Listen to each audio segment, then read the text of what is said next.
Picture the last private moment you will ever have with the people you love most, before you climb into a machine that has never carried a human being to where you are going, before you hand control of your survival to equations and aluminum and the quiet goodwill of a star 93 million miles away. That moment happened for 4 real people on the morning of April 1st, 2026. Commander Reid Wiseman, pilot Victor Glover, mission specialists Christina Koch and Jeremy Hansen. Each of them had a goodbye conversation that NASA does not record. A moment behind closed doors, away from the cameras and the mission controllers and the particular noise that history makes when it knows it is being witnessed. And in those conversations, every one of them already knew something that the press conferences were careful not to say too clearly or too loudly. They had been warned, not warned in the abstract way we warn people about things we do not truly believe will happen. The way a label on a bottle tells you not to operate heavy machinery. The way a flight attendant demonstrates an oxygen mask to a plane full of people who have stopped listening. Warned in the specific, documented, medical disclosure way that institutions use when the danger being described is real enough to require a signature, real enough to prompt a federal inspector general to compel the release of photographs that NASA had not released on its own, real enough that former NASA engineers and former astronauts went on the record to say that the information being given to the public was not complete. They were warned about what the radiation environment beyond Earth's magnetic field would do to their cells over the course of 10 days in open space. They were warned about a heat shield that had already behaved in ways the engineering models had failed to predict, covered by a review report so heavily redacted in its public version that serious people with serious credentials described the level of disclosure as inadequate. They were warned that if the sun produced a major solar particle event, while they were more than 230,000 miles from any rescue, they would have approximately 30 minutes to rearrange the storage bags and equipment inside the capsule before radiation levels rose high enough to cause acute biological damage. They were warned, and then they went anyway. That we are not here to celebrate the mission. You can find celebration everywhere.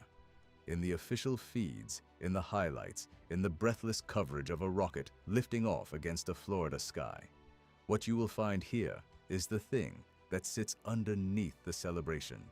The specific, documented warnings that 4 people accepted before they climbed into that capsule, and what those warnings reveal about the true price of going farther from Earth than any human being has gone in more than half a century. There is one disclosure in particular, one specific thing that the astronauts were told in their pre-flight medical briefings that almost nobody covering this mission has discussed in full. We are going to get to it, and when we do, it will reframe everything that came before it.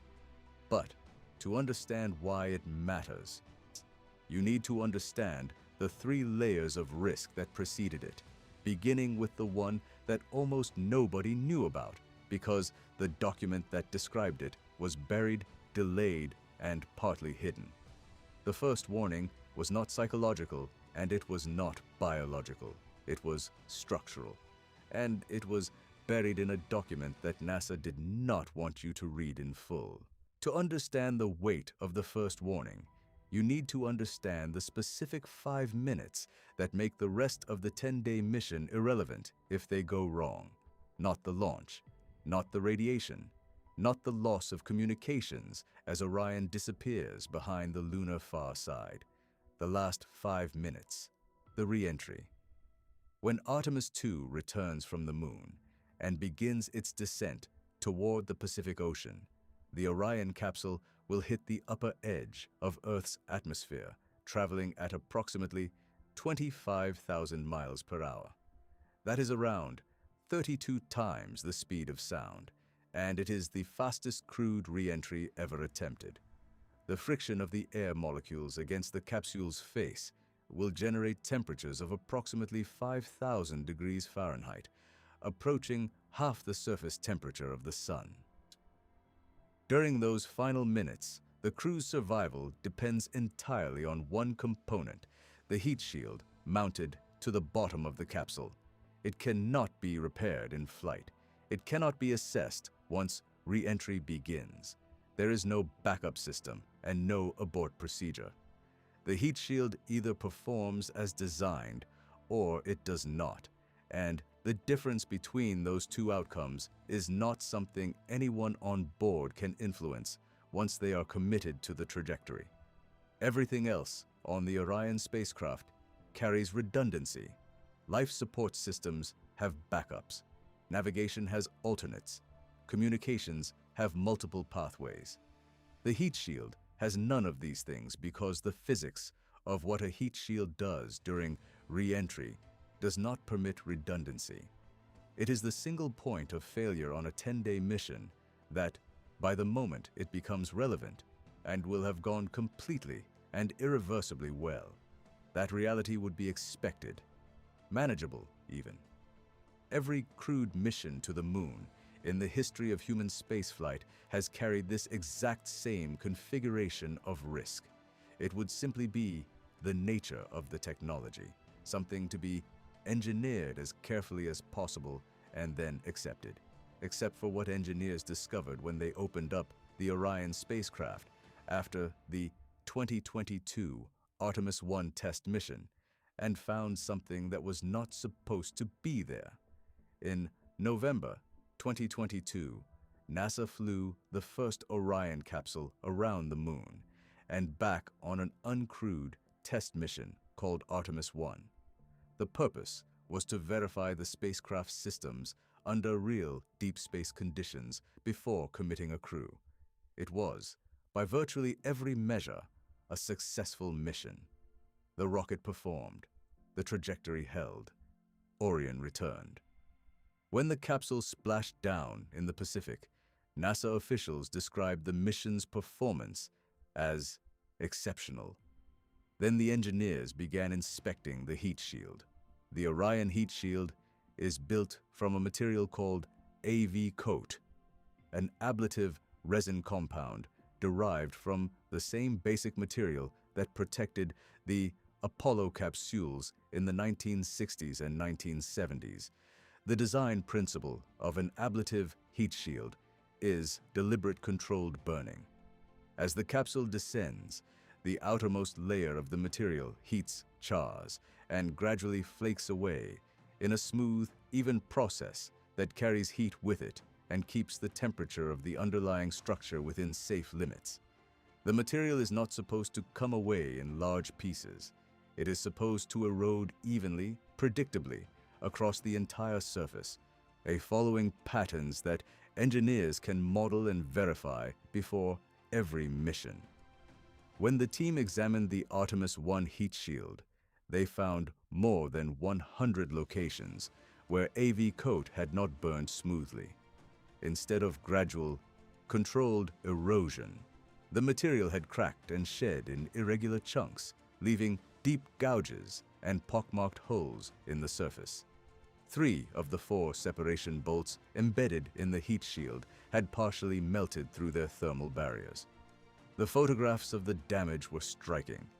An irregular, cratered surface that looked nothing like the clean ablation profile the models had predicted. The material had behaved in a way that no pre-flight test or computer simulation had anticipated. The cause took 2 years of investigation to fully determine. During the Artemis I re-entry, the spacecraft used a technique called skip entry, dipping into the upper atmosphere, bouncing back out, then descending again for final splashdown. This double dip approach allowed more precise control over the landing location, but it created a thermal pattern that the engineers had tested inadequately. As the capsule skipped back above the atmosphere between its two atmospheric passes, the heating rate dropped sharply.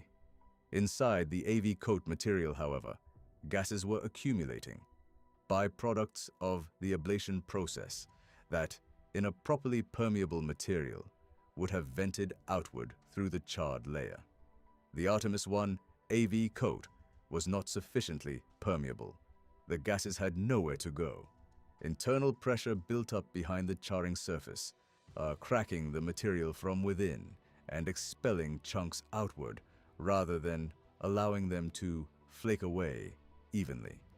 It was, as one engineer described it, the behavior of a sponge saturated with liquid and then rapidly heated from the outside, the liquid pushing outward in ways the outer surface cannot contain.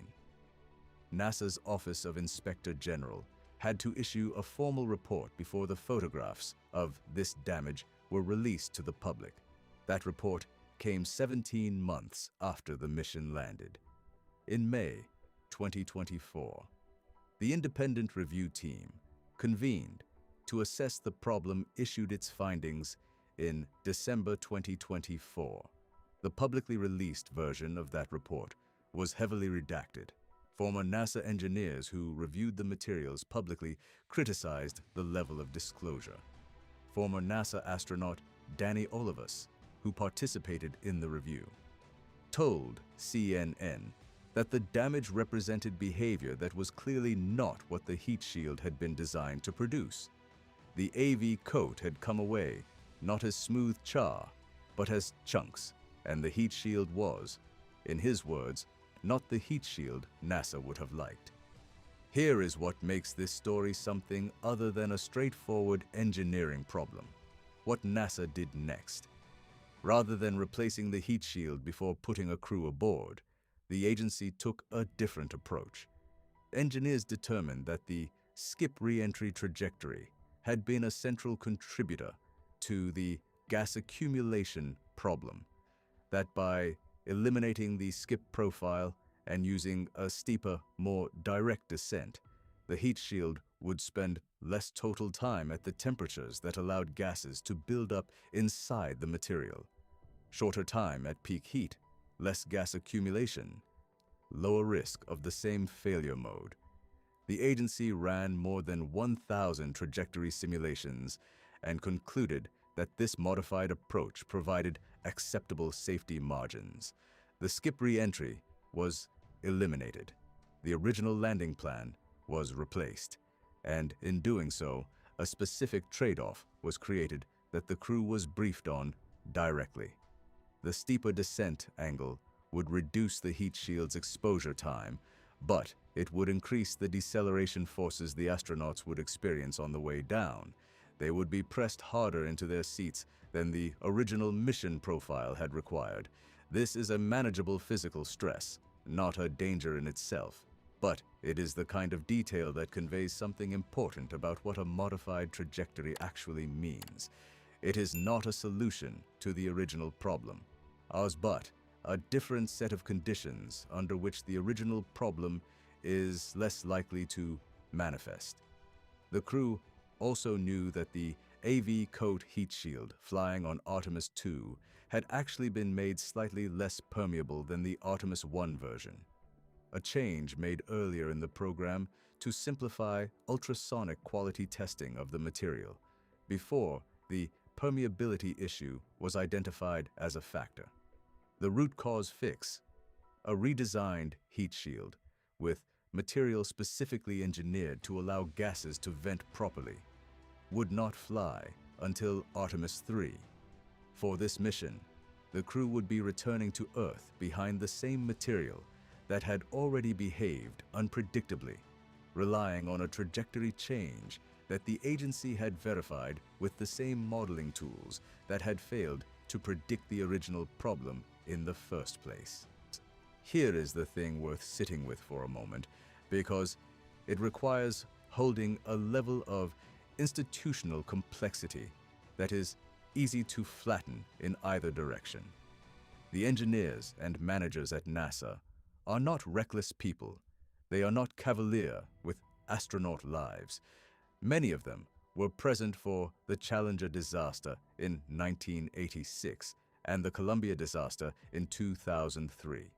They carry those histories as professional weight, and NASA's publicly released position that the modified trajectory, combined with more than 1,000 simulations and extensive arc-jet testing of heat shield samples, provided sufficient confidence to proceed, was held by a majority of the technical team, but not by all of it.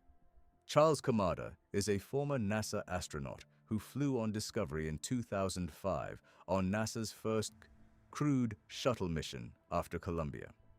He spent much of his career as the Director of Engineering at Johnson Space Center, specializing in heat shield research. He was, by almost any measure, one of the most credentialed people available to assess this specific problem. In January 2026, NASA invited him to attend a private technical briefing on the heat shield, giving him limited access to materials that had not been made public. His response was to publish a formal public objection, speaking to CNN directly about whether the heat shield was safe for a crew. Kamada said, "I would say no. It is a deviant heat shield. We know it is a deviant heat shield. We do not know how it is going to fail or how we can predict it is going to fail." He was not the only dissenting voice. During a safety review in March 2026, some engineers at the table objected to proceeding, and Commander Reid Wiseman, who had read all of the engineering documentation and attended all of the technical briefings, said something different. Asked about the heat shield at a press conference before launch, he said, "The investigators discovered the root cause, which was the key. If we stick to the new re-entry path that NASA has planned, then this heat shield will be safe to fly." And then he climbed into the capsule. What do those words mean, coming from someone who has read what Kamada read? The answer is not that Wiseman was uninformed or that Kamada was wrong. Both statements can be simultaneously true in a situation where genuine technical uncertainty exists, where the available evidence supports a decision without fully resolving it, and where the person making the statement has been trained for decades to convert rational risk assessment into operational confidence. Former Space Shuttle astronaut Danny Olivas, who was also part of the heat shield review team and who came out in support of proceeding with the mission, said something worth remembering when the question gets too comfortable. Sometimes we get lucky, and when we get lucky, sometimes we trade that for being good, and then we convince ourselves we are better than we really are. That statement was not a vote against flying. It was a vote for clarity about what flying actually required. The heat shield will receive its final verdict in the last 5 minutes of the mission. The 4 astronauts aboard Orion know this. They knew it before they left the ground. They were told the specific nature of the failure that occurred in 2022, the specific reason the original plan was changed, and the specific uncertainty that the new plan carried.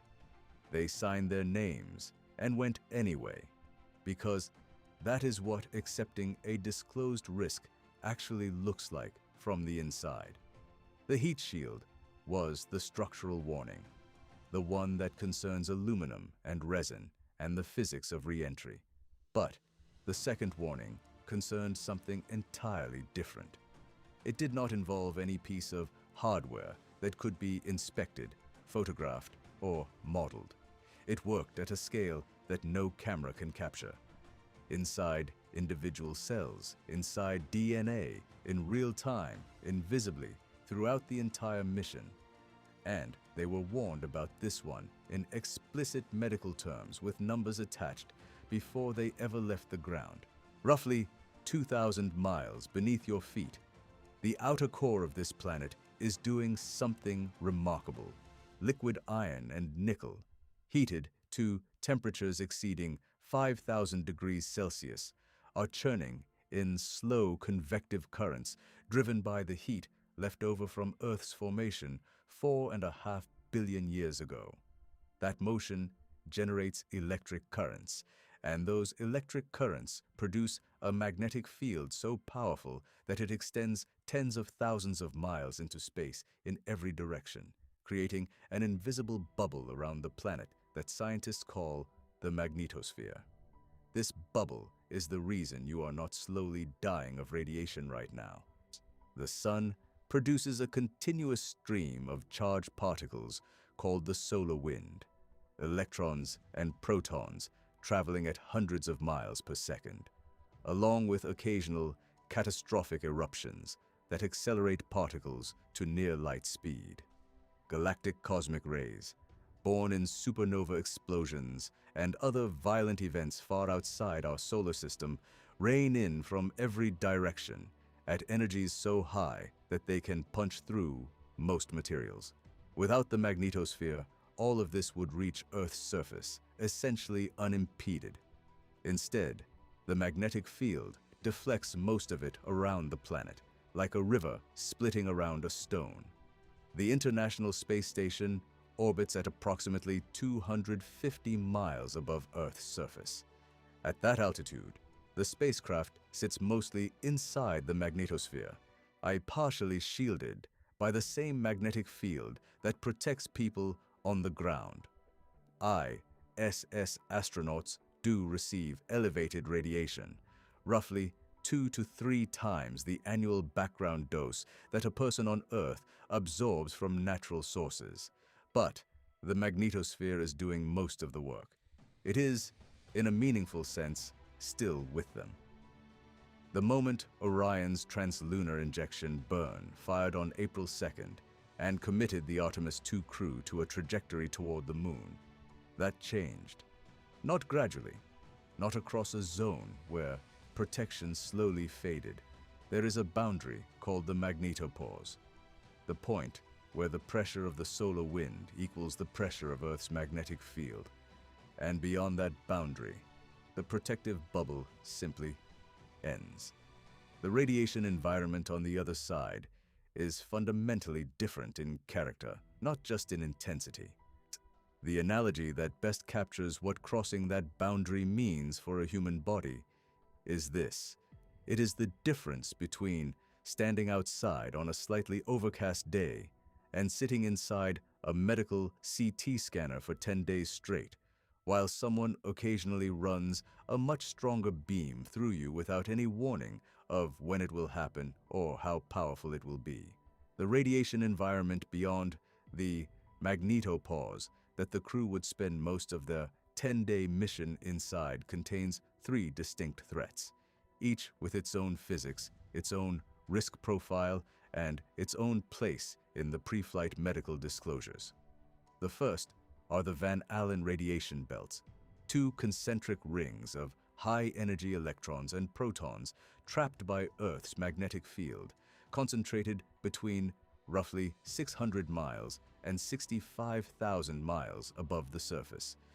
Every spacecraft heading to the moon must pass through them on the way out and pass through them again on the way back. The Artemis II crew was expected to spend slightly more time in the Van Allen belts than the Apollo crews did, because their specific orbital approach profile placed them in the belts for a longer transit. This exposure is predictable in character, if not entirely in intensity, and it is manageable. Mission controllers could influence it by adjusting the angle at which the capsule faced incoming radiation, a technique confirmed during the Artemis I uncrewed mission to reduce exposure by nearly half in certain orientations. This was the most controllable of the 3 threats. The second threat cannot be controlled in the same way. Galactic cosmic rays are among the strangest and most formidable forms of radiation in the universe. They originate from outside the solar system. The stripped atomic nuclei of elements like iron, silicon, and carbon accelerated to near light speed by the shock waves of exploding stars and other violent astrophysical events billions of years ago and billions of light years away. They arrive continuously from every direction in space, including from directly below the spacecraft through the floor of the capsule. What makes galactic cosmic rays particularly difficult to address is a specific physical problem. When these particles hit a wall of metal or other shielding material, they shatter the atoms they strike and produce showers of secondary particles, new radiation created by the collision, that can themselves be nearly as harmful as the original particle. Adding more metal to the walls of a spacecraft does not necessarily make it safer against galactic cosmic rays, because you may simply be trading the original particle for a more diffuse cascade of secondary ones. The particles can penetrate tens of centimeters of aluminum and continue through, shredding strands of DNA and creating what physicists call free radical ions, reactive molecules that cause biochemical chaos inside cells and tissue. Complete shielding from galactic cosmic rays is not achievable with any practical spacecraft design. NASA's response is not elimination of the risk, but management of the total exposure, as governed by career lifetime limits. The Artemis II crew's expected baseline exposure from both the Van Allen belts and the background flux of galactic cosmic rays across the 10-day mission was estimated to be roughly equivalent to a full month aboard the International Space Station, or approximately 5% of each astronaut's career radiation limit in 10 days. For comparison, ISS astronauts spending 6 months in low Earth orbit, partially shielded by the magnetosphere throughout, receive exposure in the range of 80 to 160 millisieverts. The Artemis II crew was expected to receive exposure comparable to roughly 4 to 6 times that rate per unit time, simply by existing beyond the magnetosphere at all. But neither the Van Allen belts nor the galactic cosmic ray background was the element of the radiation disclosure that carried the most uncertainty. The third threat was solar particle events are what happen when the sun erupts. During a solar flare or a coronal mass ejection, the sun explosively accelerates enormous quantities of protons and heavier ions outward through the solar system. These particles can reach deep space within hours of the eruption. The most energetic arrive within 15 to 30 minutes of the initial event. They can tear through metal and human tissue with enough force to damage DNA directly, and at sufficient doses, they cause acute radiation sickness within hours, nausea, vomiting, fatigue, and, if the dose is extreme enough, damage to the bone marrow and blood-forming organs that can be fatal within days to weeks. The history of the Apollo program contains a specific event that every astronaut preparing for deep space travel is required to know. Between August 2nd and August 11th of 1972, precisely in the gap between the return of Apollo 16 in April and the planned launch of Apollo 17 in December, the Sun produced one of the largest solar particle events ever recorded in the space age. Researchers who have analyzed that event's data for decades have calculated that the radiation dose rate inside an Apollo command module, had astronauts been aboard, would have approached 66 rem per hour at its peak. Over the course of the event, a crew completing a typical lunar round trip would have received a projected cumulative radiation dose high enough to cause severe radiation sickness requiring hospitalization and carrying an estimated 20% chance of death from the accumulated exposure. Had Apollo 16's schedule been delayed by a few weeks, or Apollo 17's launch moved forward, the crew would have been in deep space during those 10 days. Nobody was. The program survived the event because of timing alone. Nothing more sophisticated than that. The Artemis II crew launched in April 2026 during a period of solar maximum, the peak of the Sun's 11-year activity cycle, when sunspot numbers are highest and the frequency of major solar eruptions is at their greatest. The Sun had already produced a significant solar particle event in November 2025, roughly 4 months before launch. Scientists who analyzed that event noted it was approximately 40 times smaller than the August 1972 storm. Sean Dahl, a forecaster at NOAA's Space Weather Prediction Center, the agency providing real-time solar monitoring for the mission, told Scientific American 3 days before launch exactly how certain the team could be about the solar conditions Orion would encounter. Things are still active. It's kind of a roller coaster ride at this point. We don't know what to anticipate when Artemis finally goes up. That statement was made on the public record by the person whose job it was to know. Here is what the crew was told in their pre-flight medical disclosures and what they were given to do about it. Every astronaut carries a career radiation limit, a total cumulative effective dose beyond which NASA's medical ethics framework will not permit further space exposure. That limit is currently set at 600 millisieverts. Exceeding it is not a disciplinary matter.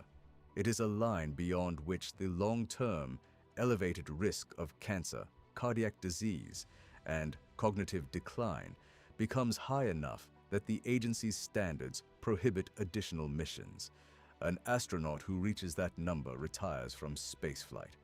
There are also annual limits and short-term limits for specific organs, structured to prevent acute damage rather than just long-term risk. Patricia Reif, a physicist with more than 5 decades of experience studying space plasma physics and one of the scientists publicly consulted about the Artemis II mission's radiation environment, addressed the nature of this limit directly. The maximum allowable lifetime dose for an astronaut is set higher than the maximum allowable lifetime dose for an airline pilot because the job is, by its nature, more dangerous than commercial aviation, and it is a risk that the people who do it explicitly sign up for. There is no other way to characterize it. The career limit exists because space is hazardous in a way that can be measured but not fully mitigated, and the number represents a societal and medical judgment about how much additional lifetime cancer risk is acceptable in exchange for the work being done. The crew was briefed on their expected baseline exposure for the mission. They were told the contingency procedure for a solar particle event. Within 30 minutes of a radiation alarm, the crew would remove equipment and storage bags from the central stowage bays inside the capsule and reposition those objects along the walls in the areas offering the least natural shielding, building an improvised but scientifically validated radiation shelter using mass that was already aboard. They had practiced this procedure on the ground. During the mission itself, a planned drill for constructing that shelter in the actual spacecraft was on the schedule. The first time human beings would practice it in the real deep space environment rather than a simulator. NOAA teams monitored the sun around the clock throughout the mission. The Orion capsule carried multiple radiation detectors, reporting in real time to the Space Radiation Analysis Group at Johnson Space Center. If the alarm sounded, they had their instructions. This is what signing up for it actually means, when examined without abstraction. It means knowing the 1972 near miss by number and name. It means knowing your career limit and how much of it you are spending. It means carrying a plan, practiced and validated, for the moment the sun decides to make the mission more dangerous than the baseline briefing described. And it means choosing, with all of that documented knowledge in your file, to climb into the capsule and go. The heat shield warning was structural, a question of aluminum and resin and the physics of re-entry. The radiation warning was biological, a question of cells, dosimeters, and a star that does not negotiate. There was a third warning, and it was the hardest of all to put in a document. It concerned not what would happen to the body, but what might happen to the mind. And the research behind it spans decades, multiple space agencies, and at least one psychological experiment that became genuinely disturbing before it was over. On the wrist of at least one Artemis II astronaut throughout the mission, there was a device that most people watching the launch never noticed and no press release emphasized. A wristband, similar in appearance to the fitness trackers worn by millions of people on Earth, feeding a continuous stream of data about movement patterns, sleep architecture, and rest activity cycles to researchers at NASA's Johnson Space Center in real time. The device was part of the ARC, her study, Artemis Research for Crew Health and Readiness, one of 5 human health investigations running simultaneously on the Artemis II crew, using their own bodies as instruments in the first scientific measurement of what happens to human beings when they operate in deep space after a 50-year absence. What the wristband was actually measuring is worth examining carefully, because the name of the study and its hardware are the least interesting things about it. The actigraphy devices tracked sleep and movement, yes, but Archer was specifically designed to measure something that the pre-flight engineering briefings could not capture: the psychological coherence of 4 people confined to a pressurized capsule, approximately the size of a large SUV, more than 230,000 miles from any other human being, operating a spacecraft that had never carried a crew before. The study was measuring, in real time, whether those 4 people were maintaining the cognitive and behavioral integration needed to make complex decisions under stress, and whether the deep space environment, the confinement, and the novelty of the vehicle were affecting their ability to function as a team. Dr. Suzanne Bell, the NASA psychologist at Johnson Space Center who led the investigation, described its purpose in published materials before the mission. The study would help clarify key mission challenges, how the crew worked as a team and with mission control, and the usability of the new spacecraft system. That last element deserves more attention than it receives. The Orion capsule, which was being used with a human crew for the very first time on this mission, had been extensively simulated and tested. But simulation is not the same as reality. No previous human being had ever operated in this specific environment with this specific equipment at this specific distance from Earth. The psychological baseline data collected during the first days of Artemis II was being gathered in an environment that was genuinely novel in human experience, and that novelty was one of the things the study was designed to document. But the briefings that matter most in preparing 4 people for this kind of mission are not the ones attached to published research protocols. They are the ones that happen in private, between astronauts and flight surgeons, between crewmates during training exercises that push well past the comfortable edge of competence, between partners in the quiet of a house the night before the quarantine period begins. The conversations that acknowledge, without a checklist or a PowerPoint, what the press conferences are careful not to dwell on.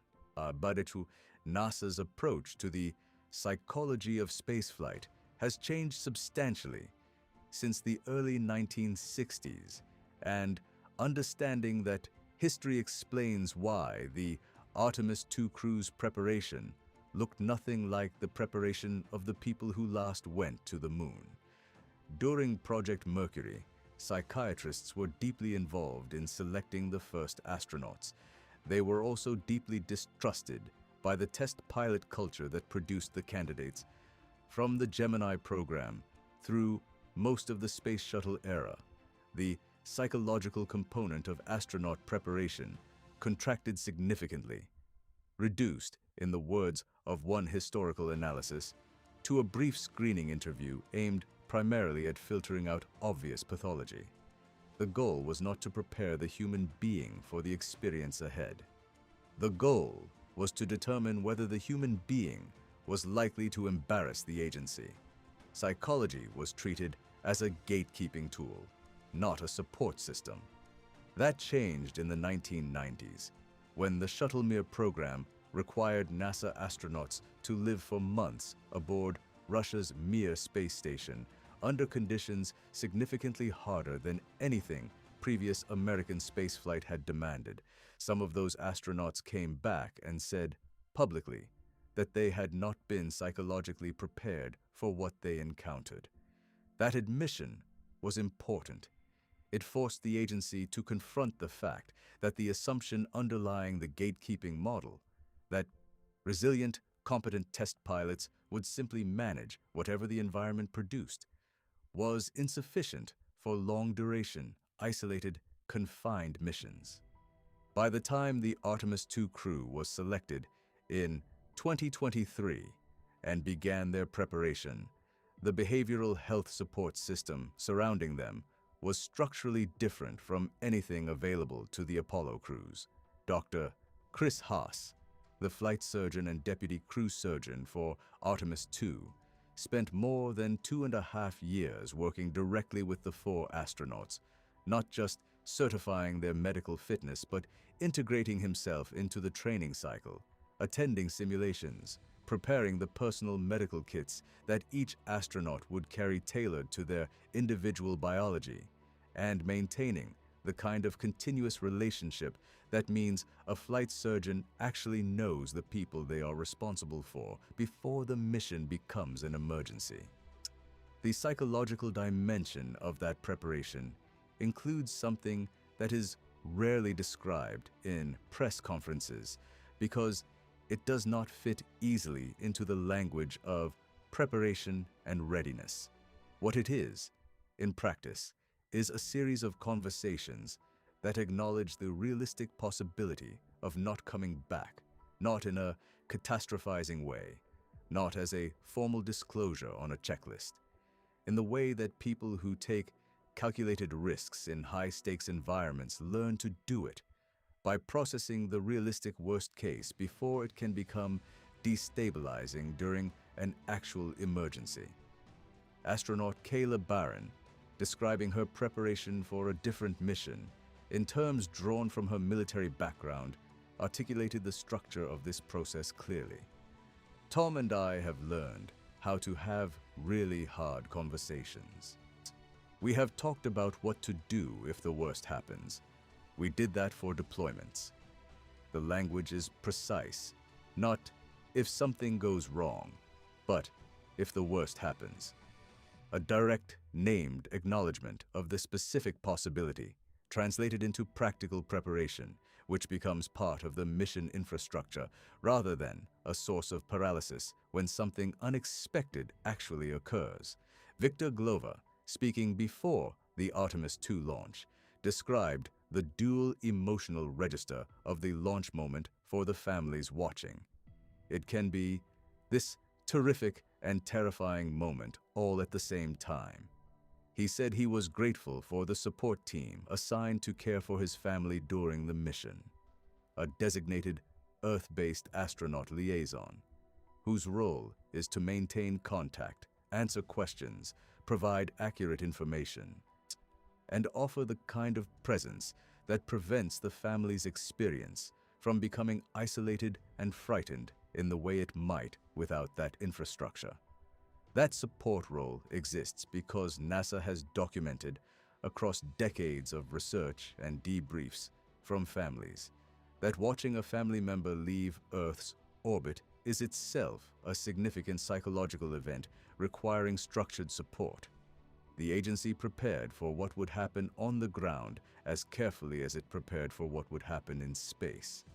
The specific psychological risks that deep space introduces, as distinct from the risks of missions to the International Space Station, are worth understanding precisely, because the distinction reveals something important about the nature of the pre-flight briefings and why the Archer study mattered.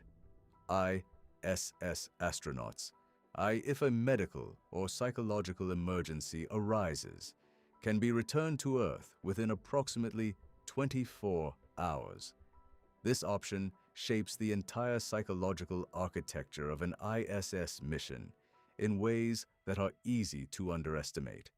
The knowledge that rescue is close changes how confinement is experienced, how disagreements between crewmates feel, and how the pressure of performing complex technical tasks in an unusual environment registers in the brain. The Artemis II crew, once past the translunar injection burn, had none of that background reassurance. The point of no return, the moment when completing the lunar flyby is faster and safer than aborting back to Earth, is not simply an engineering threshold. It is a real, experienced psychological crossing, and the crew knew exactly where it was on their timeline before they launched.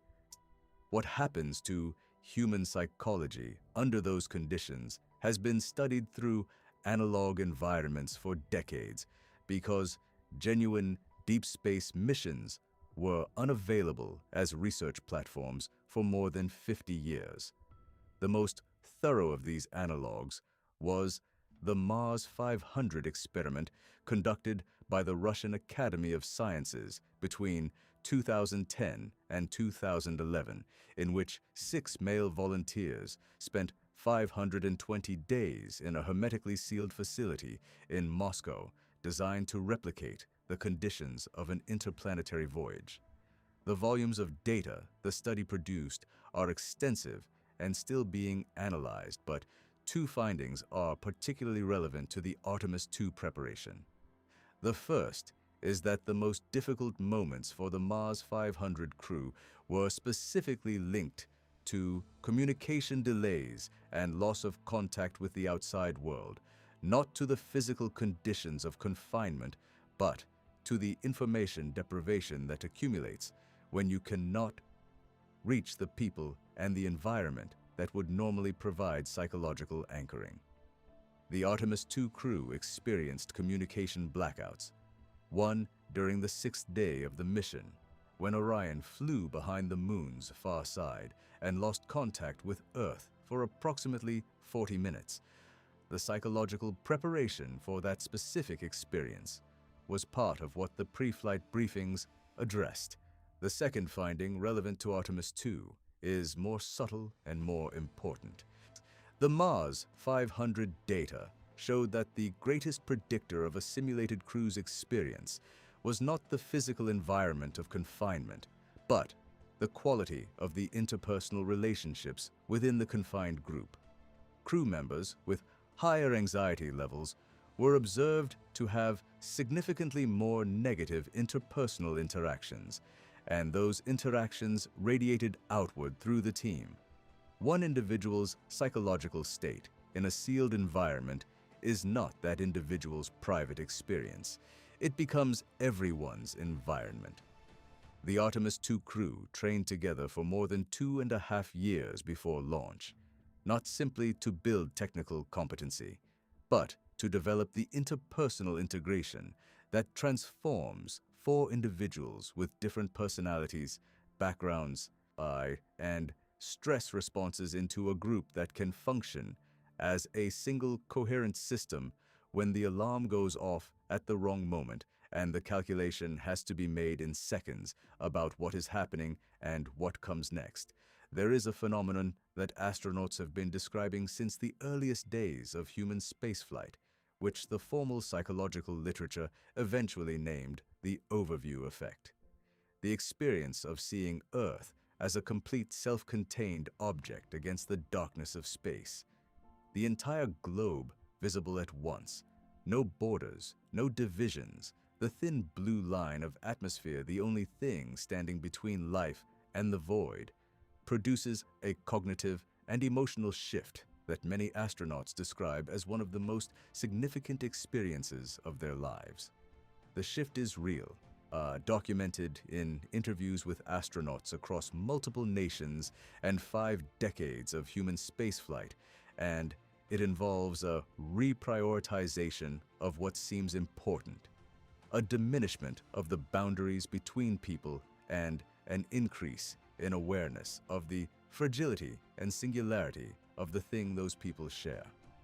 Victor Glover, speaking from the Orion spacecraft on April 2nd, the day after launch, gave one of the most direct articulations of the overview effect heard from a crew in flight in recent memory. He described looking at Earth from space and said, "Trust us. You look amazing. You look beautiful. And from up here you also look like one thing. Homo sapiens are all of us, no matter where you're from or what you look like. We're all one people." Commander Wiseman, separately, described the sight of the full globe from pole to pole as the most spectacular moment of the mission's first day, one that stopped all 4 of them in their tracks. This experience was not part of the pre-flight briefings in any formal sense, but its implication was, because the psychology program preparing these 4 people for this mission was not only about getting them to the moon and back in functional condition, it was about preparing them for the experience of returning, of coming back changed in ways that are real and documented and sometimes disorienting, into an environment that has not changed at all. Victor Glover said it himself before the mission, talking not about the psychological risk of going, but about what it means to come back. You come back to sea level, and then you have a choice. Are you going to try to live your life a little differently? Are you going to really choose to be a member of this community of Earth? That question was already in his mind before launch. The support structure for what comes after was already in place. The briefings were not only about the journey out, they were about the journey home. All of this, the heat shield data, the radiation disclosures, the isolation research, the mortality conversations, the Archer wristbands measuring psychological coherence in real time, the quiet preparation for the changed people who would eventually step back onto Earth. All of it converged into a single moment on April 1st, 2026, at 6:35 in the evening Eastern Time. The rocket ignited, and what happened after it left the ground tells us something important that none of the warnings by themselves can tell us on their own. At 6:35 in the evening on April 1st, 2026, the Space Launch System rocket's 4 RS-25 engines ignited. The engines build to full thrust in the seconds before liftoff, and then the solid rocket boosters ignite at T0, and the sound arrives. A physical thing felt in the chest before it is heard by the ears, a pressure wave that rolls across the viewing area and keeps rolling. Inside the capsule, the crew were pressed into their seats by forces approaching 4 times normal gravity as the vehicle accelerated through the atmosphere. The entire vehicle weighed 5.75 million pounds at liftoff. By the time the main engines shut down, approximately 8 minutes and 30 seconds later, Wiseman, Glover, Koch, and Hansen were in space. Commander Reid Wiseman radioed mission control approximately 5 minutes into the flight. Shazi said, "We have a beautiful moonrise. We're headed right at it." That line is worth holding for a moment because it contains everything that the previous weeks of warnings and briefings had been trying to accomplish. Not panic, not performance. A man doing his job, looking out the window of a rocket traveling thousands of miles per hour, and accurately describing what he sees. The training had worked. The psychological integration had worked. The 2.5 years of preparation had produced exactly the response it was designed to produce. Within hours of reaching orbit, the crew's toilet malfunctioned. Christina Koch reported it to Mission Control in the calm, factual way that experienced astronauts report anomalies, the tone of someone who has been trained to describe problems as data rather than crises. Engineers began working the issue. The crew was advised to use a backup waste collection system in the interim. This detail is not peripheral and not comic. It is a precise illustration of the central reality of what the crew had been warned about. The Orion spacecraft, for all its years of engineering and testing, had never carried a human being before this flight.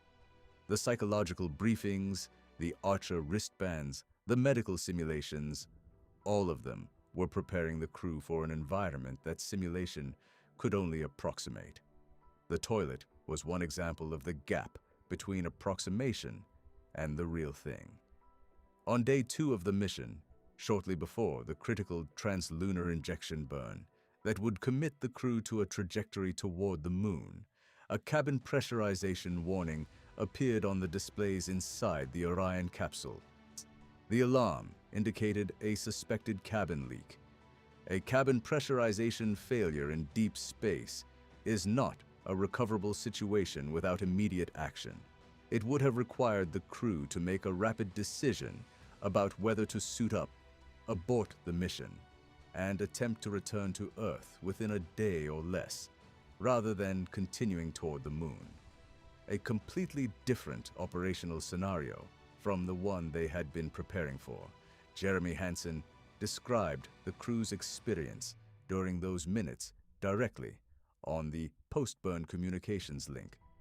This grabs your attention because you go right from doing this burn and you're heading to the moon to thinking, are we going to have to cancel this burn?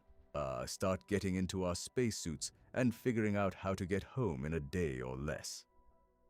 Ground controllers at Mission Control confirmed quickly that the capsule's pressure and temperature readings were stable. Artemis Flight Director Judd Freeling explained in a post-burn press briefing, that was a false indication. We quickly knew that there was no leak. Hansen's summary, delivered with the same level of affect one might use to describe a minor traffic delay. Luckily, it was just a little anomaly. Houston helped us out. What happened in those minutes between the alarm and the confirmation is the section of the mission that most accurately reveals what the pre-flight warnings were actually for. The crew did not freeze. They did not catastrophize. They did what people do when they have already processed the realistic worst case thoroughly enough that an apparent emergency registers as a technical problem requiring assessment rather than an existential one requiring panic. They evaluated the alarm. They communicated clearly with Mission Control. They continued their assessment. They received the correct information. Then they completed the burn, broke free of Earth's orbit for the first time since Apollo 17 in 1972, and continued toward the moon. That sequence of events, alarm, assessment, confirmation, continuation, is not natural human psychology in a life-threatening environment. It is trained human psychology. It is the direct product of every briefing, every simulation, every mortality conversation, every moment of deliberate preparation that the crew had engaged in across 2.5 years. The warnings had not been given to frighten them. They had been given so that the frightening thing, when it arrived in some form, would feel familiar enough to engage with rather than be overwhelmed by. Meanwhile, something else was happening that none of the cameras and none of the communications links could see. The Van Allen belt passages had occurred on the way out of Earth orbit, and the dosimeters worn by each crew member were recording everything. 6 active radiation sensors, distributed throughout the interior of the Orion capsule were logging data in real time. The Space Radiation Analysis Group at Johnson Space Center and the NOAA Space Weather Prediction Center were monitoring the sun continuously, watching for any change in solar activity that would require the crew to implement the shelter procedure they had practiced, repositioning storage bags and equipment along the capsule's least protected walls to add mass between themselves and incoming particles. The sun, across the 10 days of the Artemis II mission, cooperated. No major solar particle event occurred. This is a factual statement about the outcome of the mission, and it should be understood in the same way that the 1972 solar particle event should be understood, as a data point about probability, not a data point about safety. The Apollo program had 12 crewed missions beyond Earth's magnetosphere and 0 major solar events during any of them. The 1972 storm, one of the largest in the space age, arrived between missions. The Artemis II crew launched into solar maximum, flew for 10 days, and no significant eruption threatened them. Whether this represents appropriate risk management, good fortune, or both simultaneously is a question that the radiation data collected during the mission will help answer more precisely when it is fully analyzed. The dosimeters recorded the passage through the Van Allen belts, the constant background flux of galactic cosmic rays, and the subtle difference in total exposure that comes from spending 10 days beyond the magnetosphere rather than within it. That data exists in the measurements. When the full analysis is published, it will become part of the scientific record used to plan the protection systems for Artemis III, for the eventual lunar surface missions, and for the considerably longer and more radiation-intensive journey to Mars.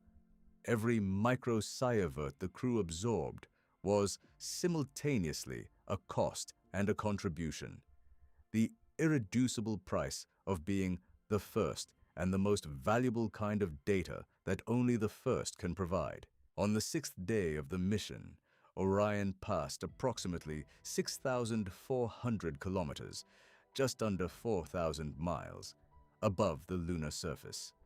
The crew photographed what they could see of the far side at that altitude and under those lighting conditions, geological features that the specific geometry of their approach made visible in ways that orbital photography had documented, but human eyes had never directly witnessed from that distance.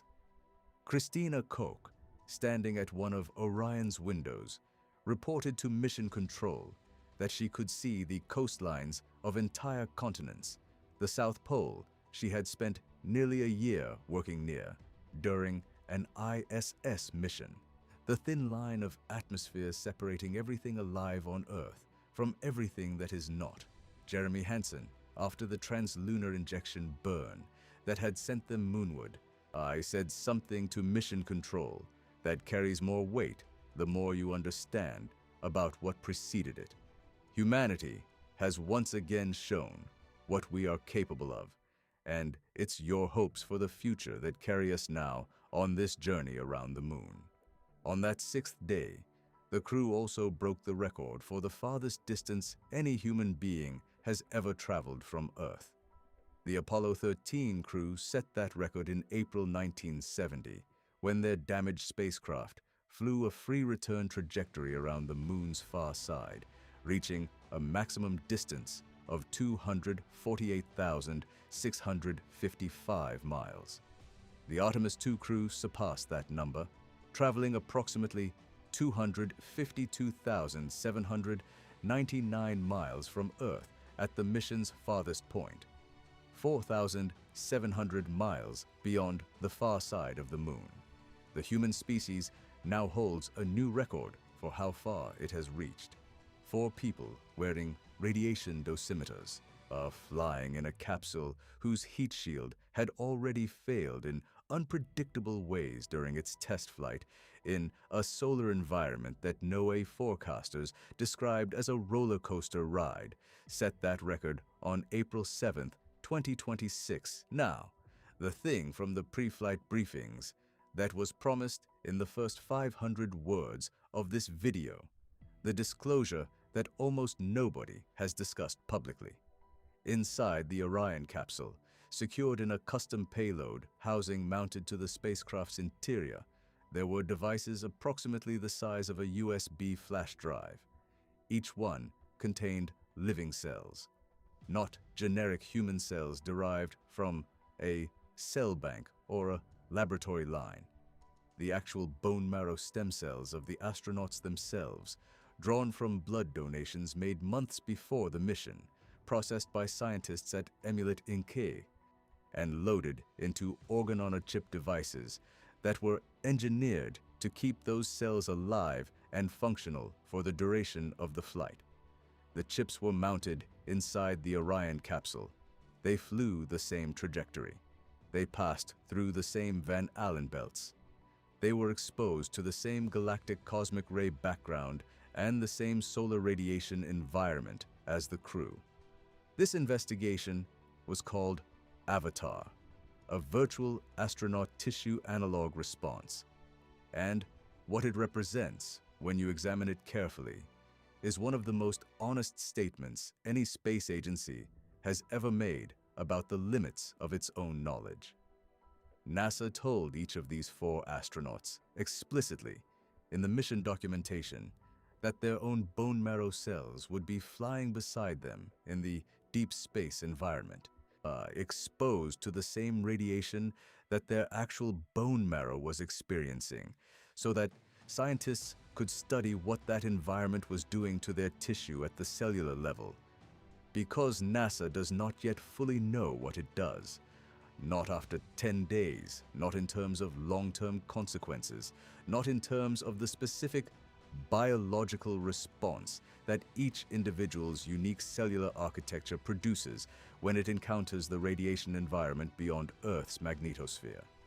The AVCOAT chips were sent because the question of what this environment does to a human body at the molecular level remains genuinely open. The mission documentation says so. The scientists leading the study say so. The agency proceeded with the mission anyway, with 4 living people aboard, because there is no other way to answer the question. The AVCOAT data, once it returns and is analyzed using single-cell RNA sequencing, a technique that can measure how thousands of individual genes respond inside individual cells, will be used to develop personalized medical kits for future deep space crew members. It will inform NASA's understanding of which specific individuals may be more vulnerable to radiation damage and what countermeasures might help them. And eventually, according to NASA's own stated plan, similar chips will be sent ahead to Mars on uncrewed missions, miniature biological proxies carrying the cells of future astronauts, traveling to the destination before the people whose bodies they represent, so that when humans finally follow, the journey they are making will be slightly less unknown than it would otherwise be. There is a word for this approach. It is not recklessness, and it is not negligence. It is the specific methodology of exploration, going where knowledge runs out, with the best available preparation in order to extend the boundary of what is known, accepting that the extension requires accepting some of the costs of ignorance. NASA has documented its uncertainty. The crew was briefed on it. The organ chips are its most candid expression. So, what do you tell 4 people before you send them farther from Earth than any human being has gone in 50 years? You tell them the truth, as much of it as you have. You tell them about the heat shield that failed unexpectedly in 2022 and the trajectory change you made because of it. And you tell them that the root cause fix will not fly until the next mission. You tell them about the radiation environment they are entering and the specific percentage of their career lifetime limit they will spend in 10 days, and you give them a plan for the scenario where the sun decides to make that number higher. You tell them that their own cells, removed from their bodies months before launch, will be flying beside them in the environment that might be changing those same cells in ways that are not yet fully understood. You acknowledge in the mission documentation that you are learning as you go, that some of what you most need to know can only be learned by going, and you watch them climb the gantry. Commander Reid Wiseman, speaking from the Orion capsule during the crew's first communications link after the translunar injection burn, said, "There is nothing normal about this. Sending 4 humans 250,000 miles away is a Herculean effort, and we are now just realizing the gravity of that." He said this while experiencing genuine weightlessness. The gravity of it, every documented risk, every pre-flight briefing, every conversation behind closed doors that the cameras did not record, was, in that moment, something he was not so much realizing for the first time as finally feeling the full weight of, now that there was no turning back. That is what the warnings were for, not to prevent the decision to go. To make the decision to go means something. The moon has been there for 4.5 billion years. As of April 1st, 2026, it has human beings in its vicinity again. 4 people who knew exactly what they were flying into, had signed their names to the risk disclosures, had said their private goodbyes. I had watched their dosimeters start counting, and had gone anyway. They went to find out what we do not yet know, and the only honest response to that is to try to understand what they knew. The next video goes somewhere this one only hints at. What the biological data from Artemis II will actually mean for the people who flew it, and what it tells us about the realistic medical realities of the timeline to Mars. Subscribe before that drops.